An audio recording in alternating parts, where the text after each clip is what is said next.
everyone, welcome back to my kitchen. My name is Jacqueline and this is Lowcarblish, the channel where we make low carb versions of our favorite high carb foods. Today we're going to be making an apple pie filling, and of course being low carb eaters we can't eat apples, so today we're going to be making this with a surprise ingredient, which is summer squash.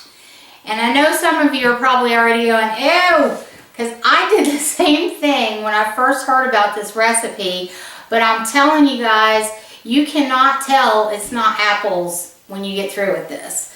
So I got this idea off of Wes's channel over at Highfalutin Low Carb, and if you've never been to his channel, I'll leave a link down below and let you go check it out. He does some amazing battles, you know, comparing recipes between two different people.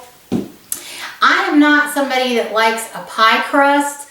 I never have been. I was always one of those people that even when I was eating high carb foods, I'd eat the pie out of the middle and leave the crust.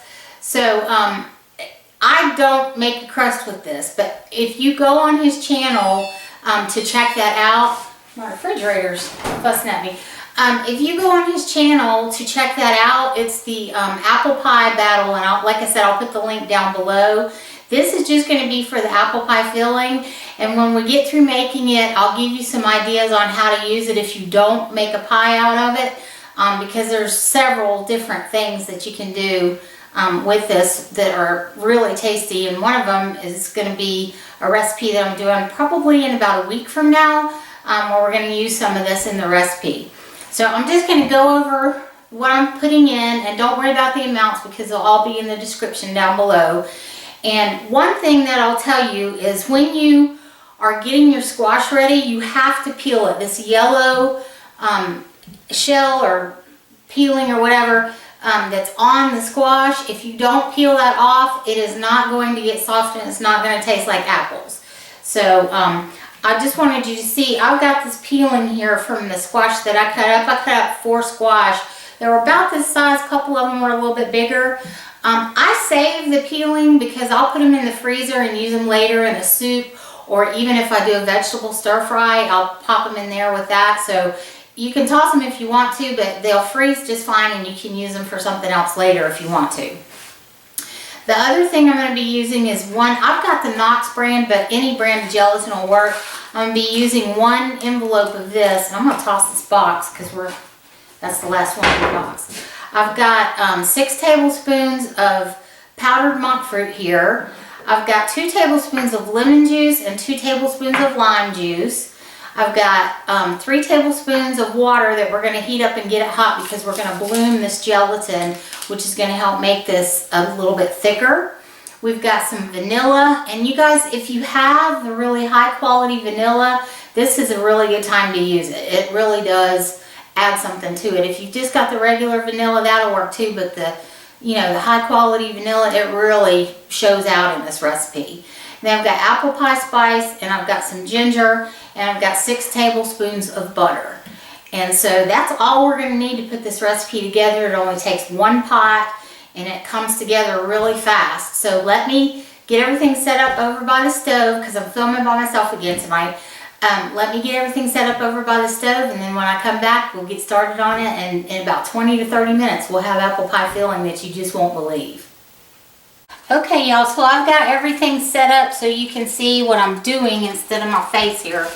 The first thing that I'm going to do, I've got the gelatin in here, that packet of gelatin, and I've got 3 tablespoons of water that I've heated up in the microwave. And I'm going to pour this in. Ooh, it's hot as fire. My glass is hot. So pour the water in and stir the gelatin up in it. And you're going to just let it thicken up as it goes. And I stir it up till it dissolves. I can get most of it dissolved.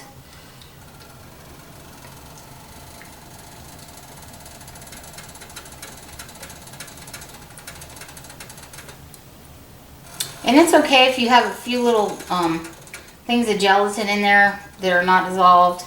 They'll get dissolved when you add it in. But I do try to get it, as dissolved as I can. So get that stirred up in there. And then we're just going to set that off to the side for right now. And then we're going to put our butter in the pan, which I've already turned the eye on. Got my pan warming up. And the first thing we got to do is get all this butter melted up in here.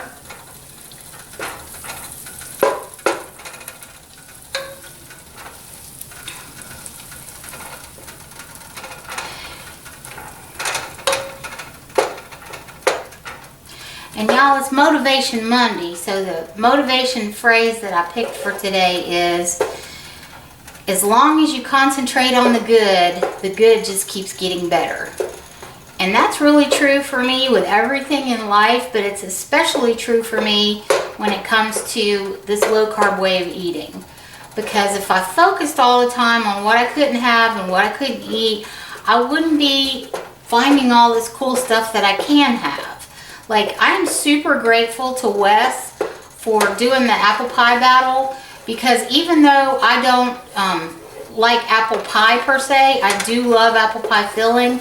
And like I say, I've found a lot of things that this works very well with in other desserts. And so I highly suggest y'all go over to his page and watch his videos. So the next thing that goes in after the butter is the powdered monk fruit. And I powdered this myself, so if you've got regular monk fruit or monk fruit mixture or whatever you have, whatever sweetener you have, just powder it up. It just makes it melt easier in the butter, and it makes it not congeal as hard when it gets cold after you've cooked it, if you put some in the refrigerator. And I know some people love cold apple pie. I prefer mine to be warm, but there's a lot of people that really like it cold, and this does taste good cold as well. So I think you guys are going to love this if you try it. Alright, so my gelatin's blooming over here, so what I'm going to do now is add in 2 tablespoons of my lemon juice. And you can use all lemon juice instead of lemon and lime, but for me, I find if I use 2 tablespoons of lemon juice and 2 tablespoons of the lime juice, that I actually get it closer to a apple flavor out of it. And so that's just me, but that's what I do. Alright, and then I'm going to add in my vanilla and my spices. And like I said, this is just apple pie spice, ginger, and some vanilla extract. And get that in there. I'm going to stir that all up. And I hope you guys can see in the pot. I'll try to get the camera angle to where you could. I know it's a deep pot. But all I'm doing right now is just stirring everything into the butter and the sugar mix. And the sugar's already melted. So it's a nice liquid consistency here. And got that going. And then we're going to pop our squash into the pot with everything. And this is, like I said, just 6 cups of squash that I just diced up.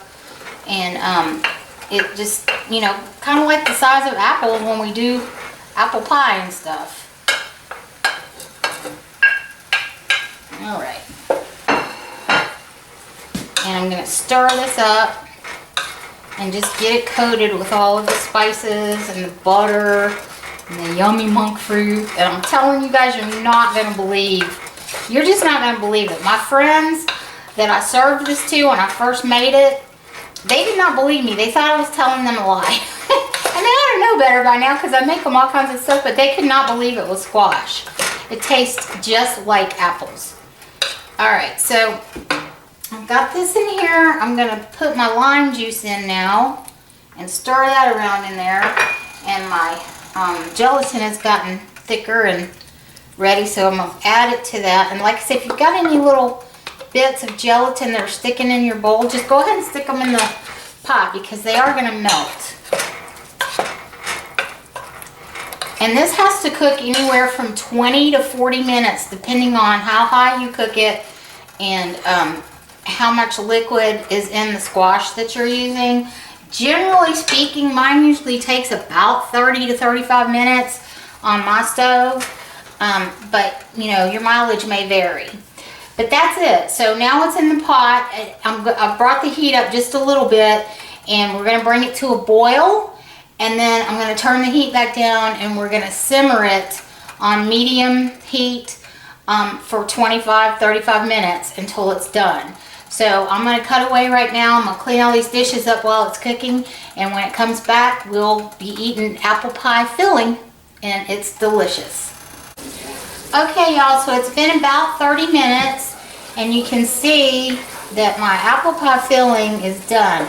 The squash has gotten translucent and tender, and it tastes just like apples, you guys. So I'm going to plate some of this up. This makes 6 servings, and it's 131 calories and only 3.19 net carbs per. And right now it's still really hot, so you're seeing some liquid moving around, but as this cools down it gets really nice and thick as well. So let me set up the camera over at the counter and we'll be doing a taste test, and I'll let you guys see. Be right back. Okay y'all, so my apple pie filling has cooled down a little bit. I'm getting ready to do a little taste test for y'all. Let you just see. Oh my goodness y'all, it is good.